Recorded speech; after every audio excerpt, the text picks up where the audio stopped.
5월 셋째 주 로포커스 주요 뉴스입니다.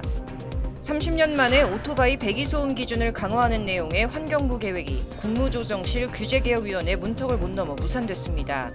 향후 환경부가 어떤 개선된 방안을 내놓을지 수년간 라이더들을 위해 법적 분쟁을 해온 이호영 변호사가 이번 규제개혁위의 개선 권고안을 어떻게 보는지 들어봤습니다. 리걸테크 스타트업 로엔굿이 최근 의뢰인에게 변호사 선임비를 선지급하는 서비스를 출시해 이목을 끌고 있습니다. 변호사는 늘고 수임률은 낮아지는 현 상황에서 법조계에선 근본적인 문제 해결이 필요하다는 목소리가 나오는 가운데 민명기 로엔굿 대표를 만나 관련 얘기를 들어봤습니다.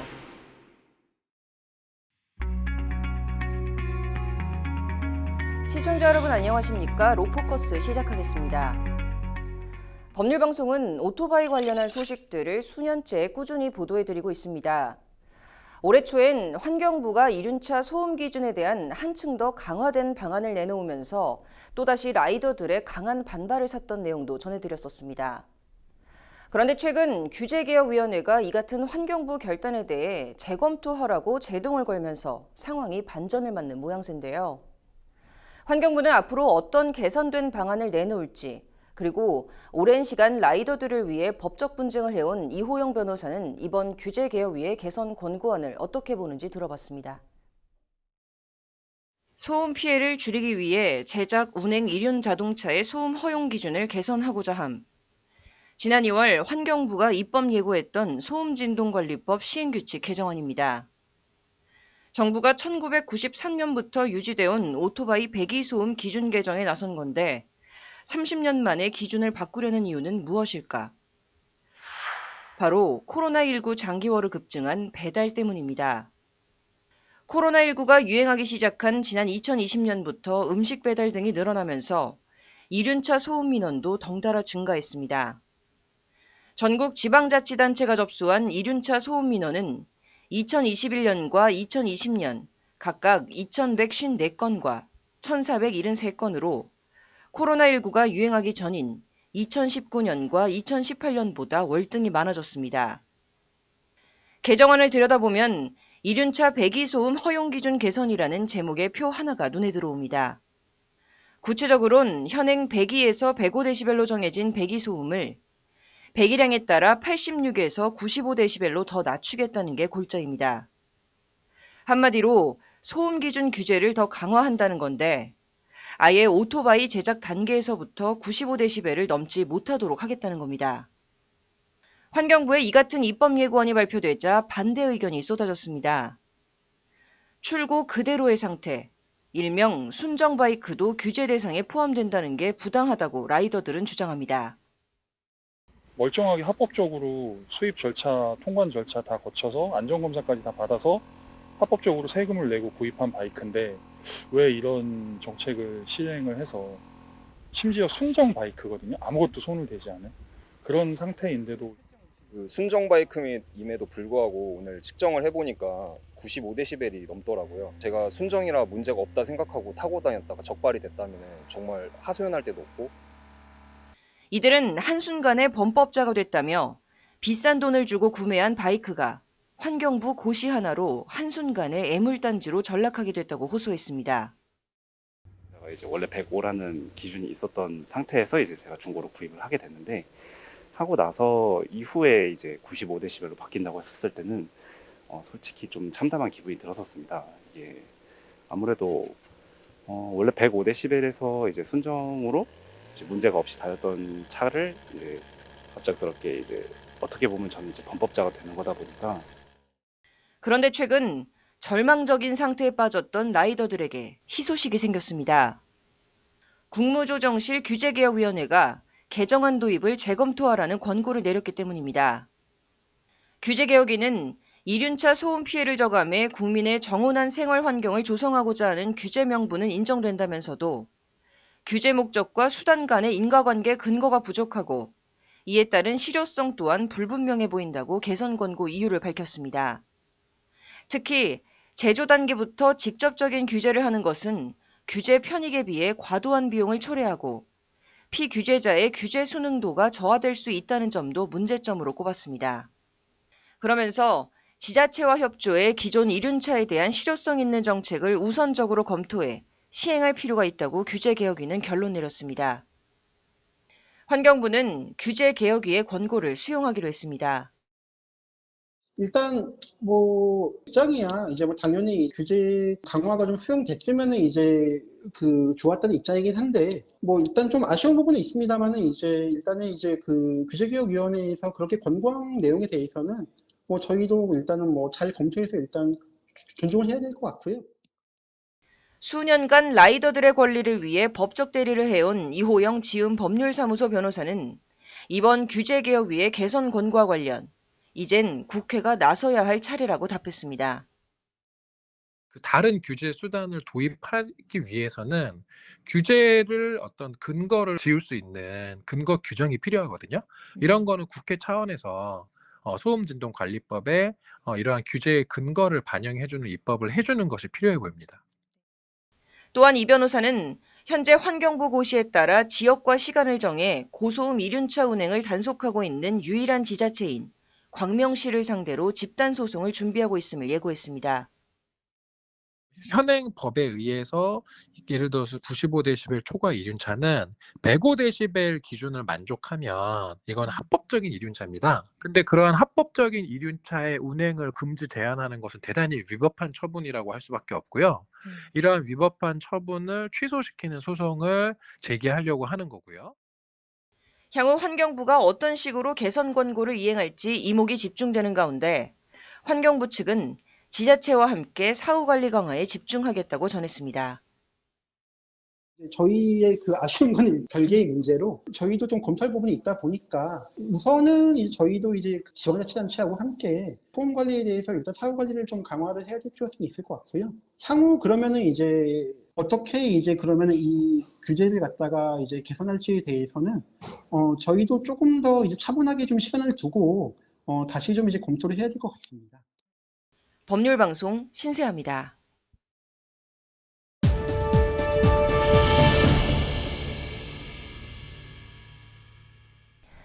여러분 주변엔 아는 변호사가 있으십니까?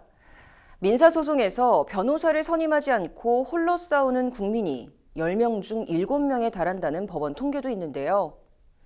변호사는 늘고 수임률은 낮아지자 법조계에선 근본적인 문제 해결이 필요하다는 목소리가 나옵니다. 로포커스는 지난주 국회에서 부는 리걸테크 바람에 대해 보도해드렸는데요. 최근 한 리걸테크 스타트업이 의뢰인에게 변호사 선임비를 선지급하는 서비스를 출시해 이목을 끌고 있습니다. 석대성 기자가 민명기 로엔굿 대표를 만나 서비스를 출시한 이유와 사연을 듣고 왔습니다. 챗 GPT에게 변호사 선임을 꺼리는 이유를 물었습니다. 챗 GPT가 말하는 변호사 선임을 꺼리는 이유 6가지. 가장 먼저는 비용, 그 다음은 변호사에 대한 불신을 꼽습니다.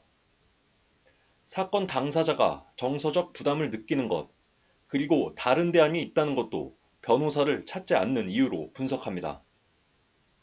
AI도 아는 이런 문제, 법조계도 알지만 쉽게 바뀌지가 않습니다.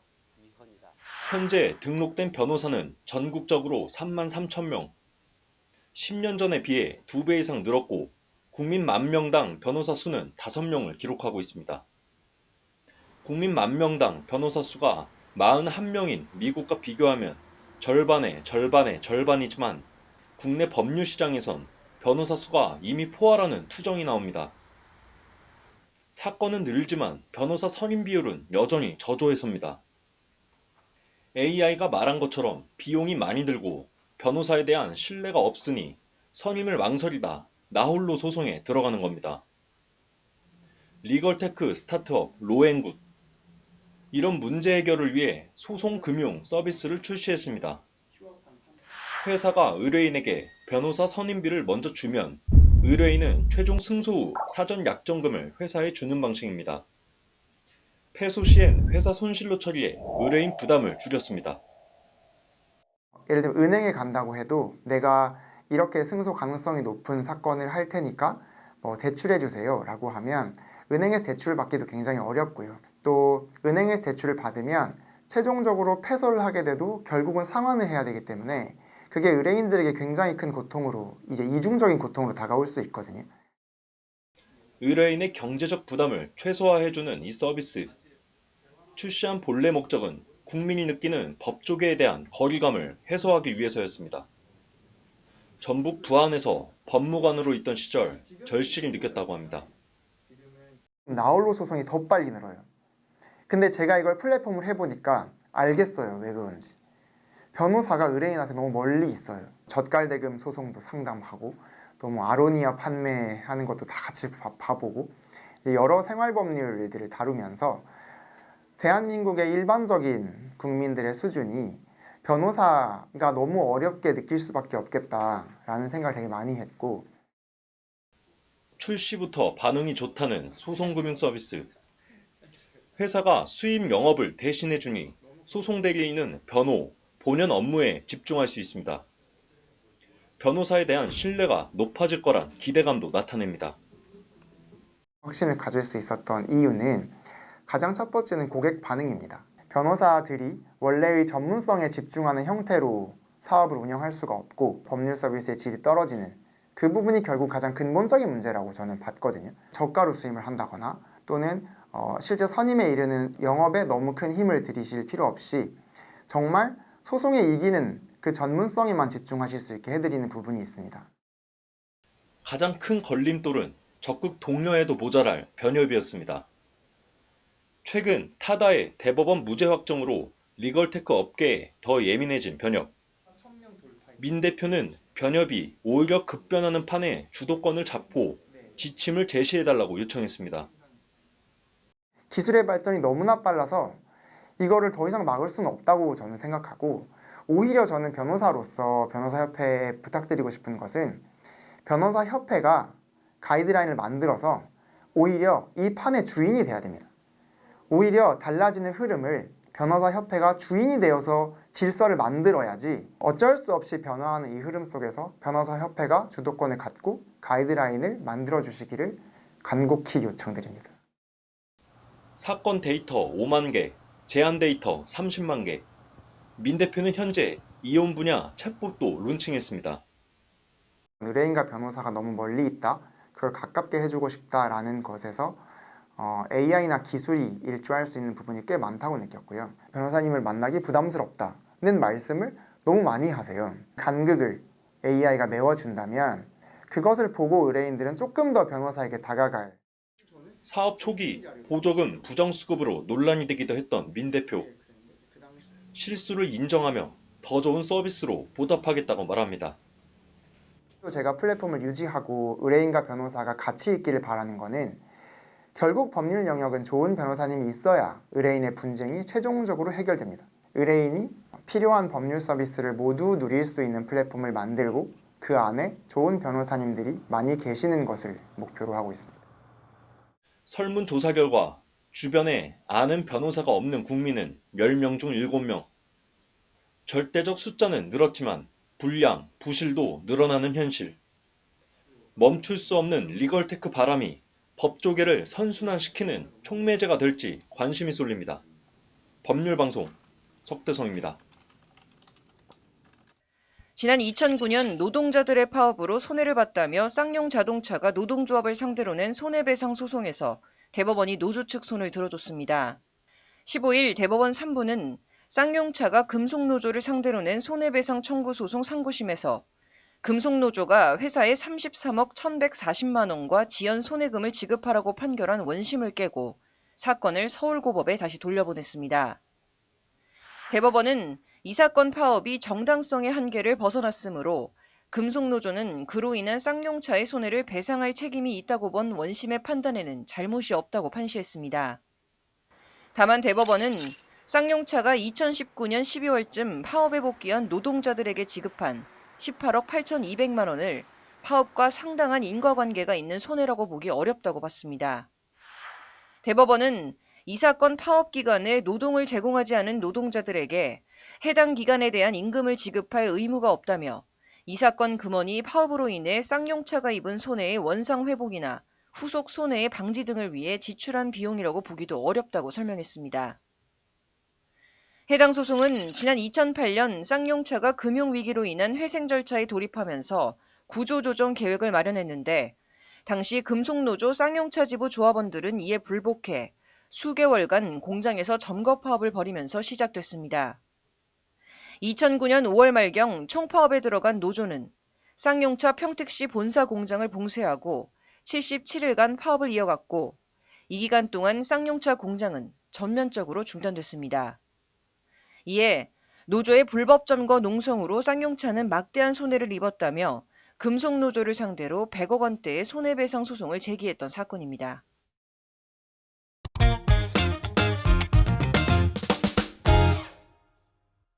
전문가가 말해주는 돈 되는 법. 혹시 워렌 버핏의 재무제표 활용법이라고 들어보셨나요? 주식 투자를 위해서는 그 회사의 재무제표를 보고 분석할 줄 알아야 된다고 하는데 실제로 사업을 운영하시는 대표님들도 우리 회사 재무제표가 어떻게 되어 있는지 전혀 모르고 계신 분들도 많다고 합니다. 그래서 이번 주에는 돈 되는 법에서 투자자 입장에서 재무제표 중 체크해봐야 될 사항들과 기업주 입장에서 재무제표에서 필수적으로 확인해봐야 될 것들에 대해서 구체적으로 얘기해 보도록 하겠습니다. 변호사님 어서 오십시오. 네. 변호사님 어서 오세요. 네, 안녕하세요. 자, 저도 좀 투자를 좀 하긴 하거든요. 이럴 때 항상 듣던 조언 중에 하나가 그 회사의 좀 재무제표를 보고 분석을 좀 할 줄 알아야 된다라는 얘기를 많이 들었어요. 근데 매번 공부를 해야지 하는데 이게 좀 안 되더라고요. 세무사님, 그러면 이제 저 같은 좀 초보자를 위한 재무제표가 뭔지 좀 설명 좀 부탁드릴게요. 네, 재무제표라는 단어만 들어도 처음 들어보신 분들은 좀 낯서실 수도 있는데 재무제표란 기업의 경영 성과를 보여주는 표다라고 간단하게 말씀 좀 드릴 수가 있겠습니다.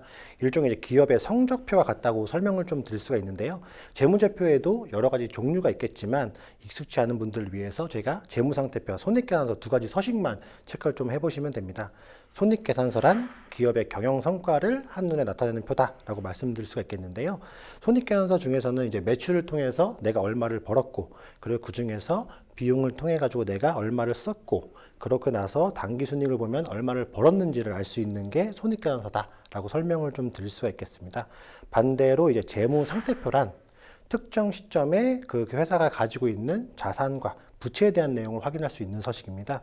그래서 자산이란 지금 회사가 어떤 것들을 얼마만큼씩 보유하고 있느냐를 알 수 있는 숫자인 거고, 부채라는 거꾸로 이제 얼마를 빚지고 있는지, 자본이라는 것들은 결국에는 자산에서 부채를 차감한 순자산이다라고 간단하게 좀 설명드릴 수가 있겠습니다.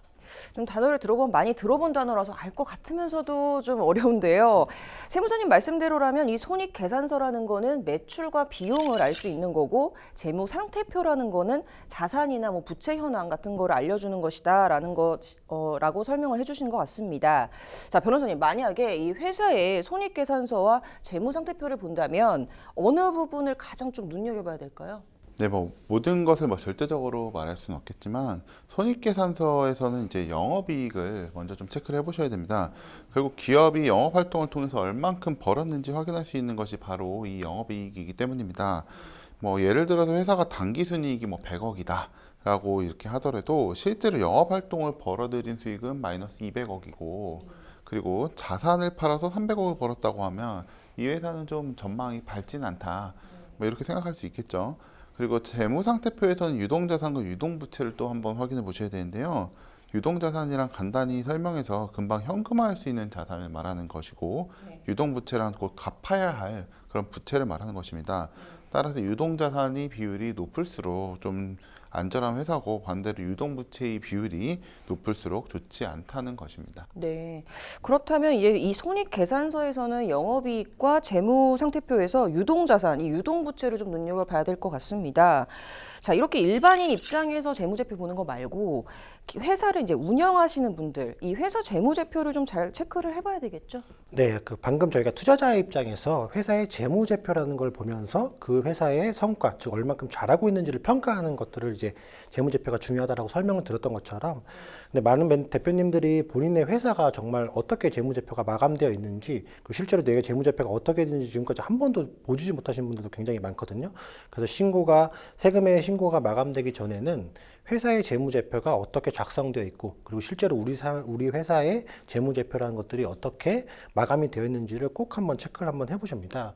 만약에 법인세 신고 때 내가 재무제표를 뭐 잘못 신고했다라고 하면 그 재무제표를 바꿀 수 있을 거라고 많은 분들이 오해를 하시는데 결론부터 말씀드리면 절대 좀 그러진 않습니다. 한 번 신고된 재무제표는 시스템적으로 절대 변하지 않는 그런 부분이 좀 있거든요.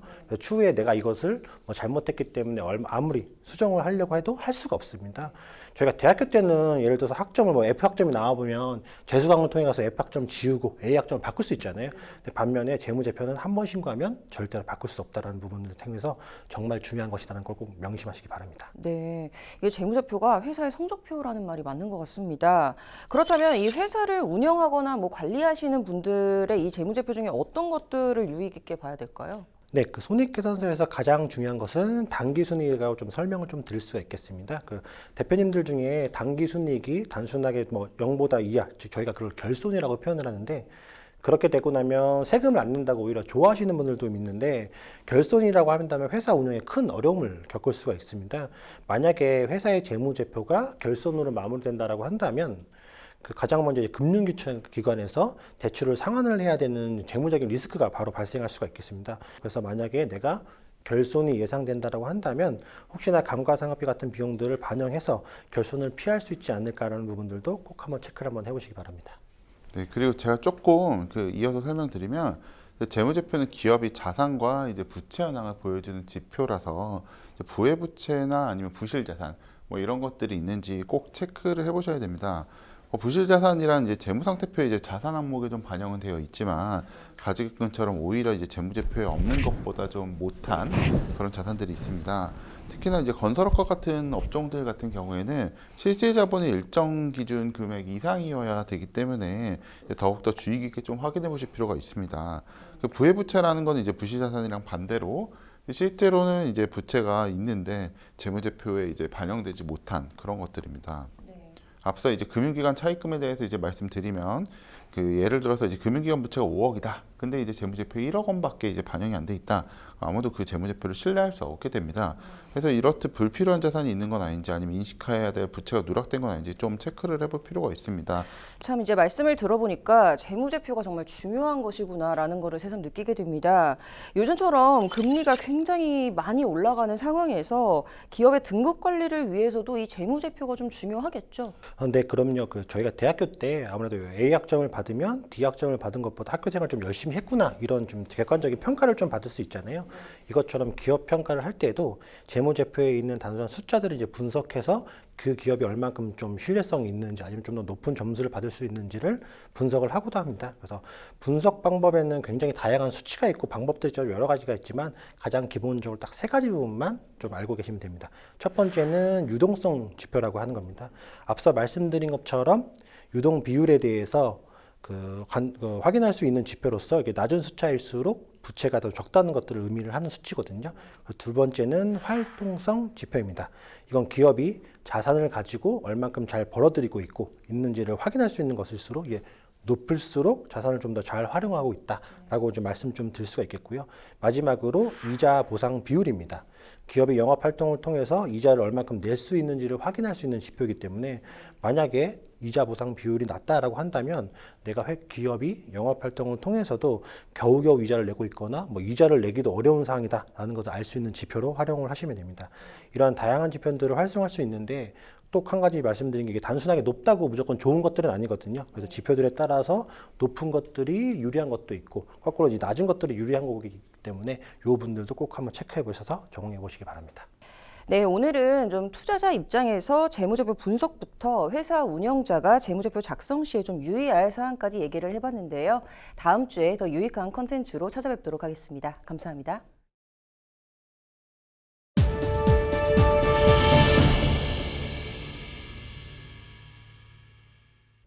이번 주 로포커스 여기까지입니다. 시청해주셔서 고맙습니다.